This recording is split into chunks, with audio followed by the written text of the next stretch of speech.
One of my greatest joys is being part of a soccer team since 2014 that I play in with my friends very casually, very non-professionally, not a very high level. And my brothers both joined the team and play as well. And so the next brother down from me in the family, he's he's a much loved part of the team. We have an award every year called the Clubman. He's won that a couple of times, which is the most person who's most generously gives of themselves to the whole club and team, ability aside. He's very much loved, very probably more than I am in the team. And the reason is, we play 2 games every week. We split our squad over 2 games, and he'll often back up for both. He'll never say no. Anything that needs to be done, he'll basically help out and do. And when he plays with great intensity. He quietly goes about his business. He snaps into challenges, always wins the ball, runs and runs and runs. He's very quick. But yeah, he's like a Duracell. The battery never stops. He just keeps going. And I wouldn't go as far to say that he's more talented than me as a soccer player. Certainly depends on who you ask. If you ask me, I reckon I edge him. But me on the other hand, I can't shut up when I play. I'm always barking instructions. I'm never satisfied with our team's overall performance, which is obviously psychologically just a projection of my own lack of satisfaction with my own abilities. But these guys are all, my year at school that we play with. So they're naturally more my friends. Mitchell is not quite as like everyone else in the team as I am. He's much more, keeps to himself, quiet, more introverted, but he loves he loves sport. So we have, our team is obviously, so it's non-professional. So it is primarily social. The purpose for playing and being together. So there's a lot of social things that happen. We go for a drink after games, we have a party at the end of every year, and we do all these other things. And my brother doesn't fit neatly into all those social activities, right? So if it was just those social, the kind of drinks after the game and the party at the end of the year, or maybe a wild kind of trip every now and then to celebrate the season, he probably wouldn't be part of the scene. He probably wouldn't fit into the culture. But because of the football element of it and his utility and usefulness as a player and devotion to the team for the sake of the games, he does fit in the bucket still. If you remember the bucket metaphor I've used for a couple of episodes now. And so what this unpacks, and I give credit completely to Scott McKillman for this one, the utility consumption model of friendship. It completely comes from him, and it's very, very powerful and useful. So sorry, I know it's been 3 minutes and I haven't welcomed you back to the With Joe Wehbe podcast for today, but welcome back. I really love unpacking this idea. As with most of the episodes, there is a detailed blog post on it, probably more detailed than a lot of the ones I write on the website, if you find it interesting. But it kind of unpacks the idea that there are these 2 elements to our friendships. There is 2 axes they both sit on. So it's quite a mechanical way of breaking down friendships. What I find is a lot of people talk about romantic relationships and stuff, but not many people talk about models for friendship. And so Scott and I kind of, revel in this one. So if you think about a graph, you've kind of got maybe utility down the bottom. I can't remember which way I did in the blog, and consumption on the vertical axis, or maybe the other way around. Now, what do I mean by utility and consumption? Consumption is like the way you consume an experience, right? Consumption of people, it's the fun part of friendships. It's that guy's the funniest and he's the best joker, and these are the people I go out with.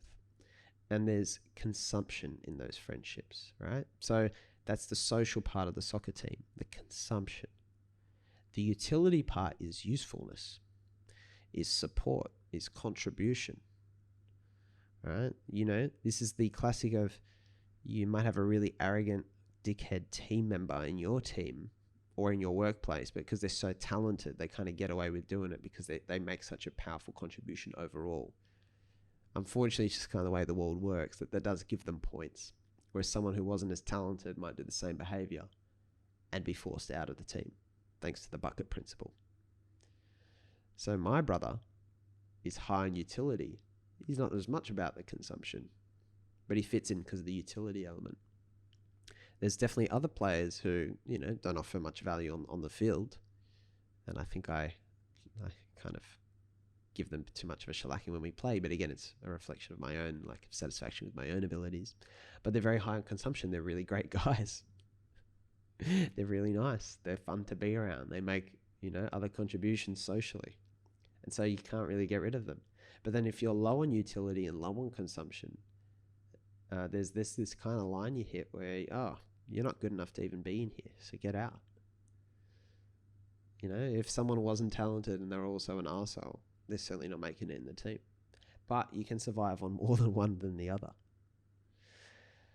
So in our everyday lives, I guess we have friends that offer us support, and we have friends that we consume experiences with. It just is the same as romantic relationships and family and all relationships. I think it is very much the same. But you can be high on both, certainly. But it's just very interesting to think about that experience you have with your friends and your existing relationships. So, I talk about that whole bucket metaphor is like you've got to make it in the bucket. There's only so much room in the bucket. And what it is, all right, you start with whatever. If you're filling your bucket with, to use the metaphor of seashells, you start with maybe the first ones you see. And then once it's full, you might have to remove other ones to make room for better seashells in. And so I guess if we're using the metaphor for relationships, I guess you're rating those friendships, whether you know it or not, probably based on utility and consumption. How fun and social and can we do experiences and stuff together? But then also, how useful are you? Do you offer me support?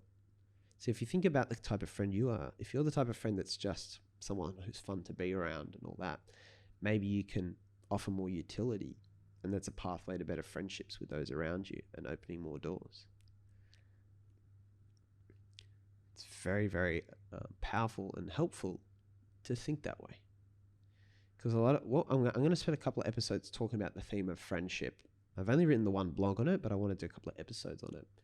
Because this comes back to the hypothesis I have around what we call loneliness, and where a lot of our loneliness comes when we don't expect it to, because we're actually surrounded by people. But why being surrounded by people is not just, there's a difference between being surrounded by people and being a proper part of a community, I guess, is the point I'd like to champion here. But yeah, it's just really, that's all I'd get you to reflect on now, because I do try and make it one idea per day, just to make this simple and digestible. If you think about now, utility and consumption, who are my friends that are just useful, but are they a bit boring because they're just useful and supportive? And who are my friends that are just consumption, but our relationships don't have much of a depth beyond that? They don't need to. But you certainly, and I have a graph when I did the blog post, and if the utility quarter is empty in your life, I would suggest you got a problem. And it's a bit awkward to talk about, but I know I have had people, friends, come to me, I guess maybe at a tough time, like a breakup or something like that, and have turned to me as the person to speak to when I haven't expected that I would be their go-to person. They have a lot of closer friends, and it probably, things like the podcast and all that, I can kind of understand, because they understand there's a depth of conversation I can have. They probably don't appreciate that pretty much all people can have a deep conversation, which is another problem altogether. But it is somewhat disheartening to think that it reflects most people probably have consumption relationships only, or that the utility part of their friendships is limited or probably not appreciated. That's why I think it's a conversation. So just reflect, what are you as a friend? In which situation do you offer utility and do you offer consumption? And should you be offering more? Should you be a bit more accessible to the fun experiences? Or you only show up for the serious stuff, and vice versa? Are you all fun, but you have no depth and support you offer your friend? They can't have a real conversation with you. You're not approachable. And then how are your friendships structured around that?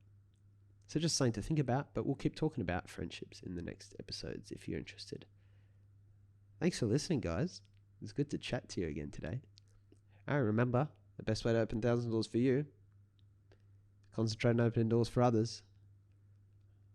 right? And again, if you need more information on, you can Google utility consumption of friendships, Joe Wehbe. It's on the site www.withjoewehbe.com. Thank you very much, guys. Talk to you tomorrow.